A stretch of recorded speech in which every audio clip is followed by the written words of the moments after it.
గుప్తా, రాజేందర్, మున్నీభాయ్ ఇరాజ్ గా గుర్తించారు. మృతుల్లో 3 మహిళలు, 2 చిన్నారులు ఉన్నట్టు తెలుస్తోంది. ఘటనా స్థలానికి చేరుకున్న ఫైర్ సిబ్బంది మంటలను అదుపులోకి తీసుకొచ్చారు. భవనంలో ఉన్న మరికొంతమందిని రక్షించేందుకు తీవ్రంగా శ్రమిస్తున్నారు. షార్ట్ సర్క్యూట్ వల్ల ఈ ప్రమాదం జరిగిందని అధికారులు అనుమానిస్తున్నారు.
హైదరాబాద్ చార్మినార్ పరిధిలోని గుల్జార్ హౌస్ లో భారీ అగ్ని ప్రమాదం జరిగింది.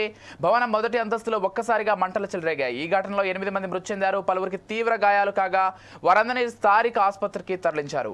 ఘటనా స్థలంలోనే 3 ఆసుపత్రిలో చికిత్స పొందుతూ మరో 5 మృత్యువాత పడ్డారు. మృతుల అభిషేక్, ఆరుషి జైన్, శీతలా జైన్, సుమిత్ర, హర్షాలి గుప్తా, రాజేందర్, మున్నీభాయ్ ఇరాజ్ గా గుర్తించారు. మృతుల్లో 3 మహిళలు, 2 చిన్నారులు ఉన్నట్లుగా కూడా సమాచారం అందుతోంది.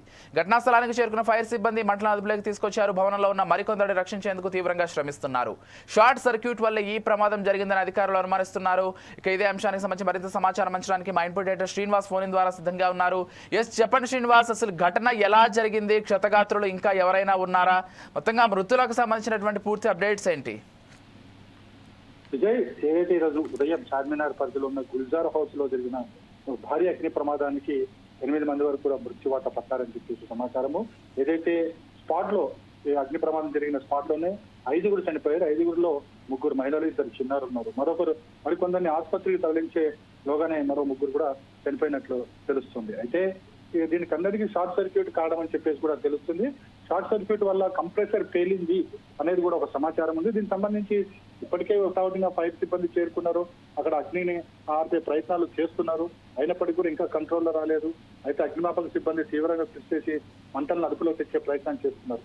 మొత్తం మంటలన్నీ కూడా అదుపులోకి వచ్చిన తర్వాత ఎంక్వైరీ జరుగుతుంది. ఎంక్వైరీలోనే దీనికి కారణాలు ఏంటనేది కూడా తెలుస్తుంది. ఎందుకంటే షార్ట్ సర్క్యూట్ వల్ల జరిగిందా, లేకుంటే కంప్రెసర్ పేలిందని అంటున్నారు. అంటే షార్ట్ సర్క్యూట్ తోని కంప్రెసర్ పేలిందా, లేకపోతే అదే ముందుగా పేలిందా అనే అంశాలన్నీ కూడా విచారణ తర్వాతే తెలుస్తాయి. కాబట్టి ఇప్పటికైతే ఫైర్ సిబ్బంది అక్కడ చేరుకున్నారు. మంటలను అదుపు చేసే క్రమం పనిలో అయితే ఉన్నారు. అదేవిధంగా పోలీసులు కూడా చేరుకోవడం జరిగింది. అక్కడ ఉన్న స్థానిక లీడర్లు కూడా అక్కడ చేరుకుంటున్నారు. మొత్తానికైతే 8 మంది మృత్యువాత పడ్డారని మాత్రం ప్రస్తుతం సమాచారం అందుతుంది. విజయ్, అంటే శ్రీనివాస్, మరో బ్రేకింగ్ న్యూస్ అందుతోంది. కేంద్ర మంత్రి కిషన్ రెడ్డి కూడా ఘటనా స్థలానికి చేరుకున్నట్లుగా సమాచారం అందుతోంది. ఆయన ఆసుపత్రికి వెళ్లి క్షతగాత్రులను కూడా పరామర్శించేటువంటి అవకాశం ఉన్నట్లుగా డీటెయిల్స్ అందుతున్నాయి. దీనికి సంబంధించినటువంటి అప్డేట్స్ ఏమైనా ఉన్నాయి శ్రీనివాస్?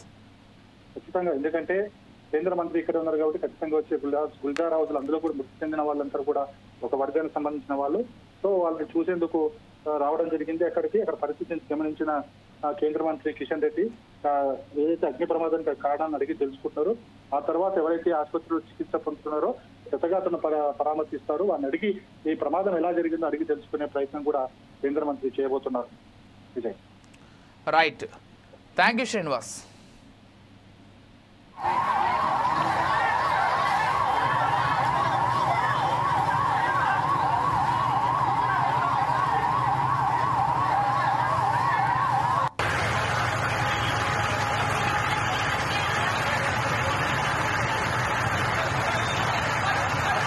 कौन सी दुकान है?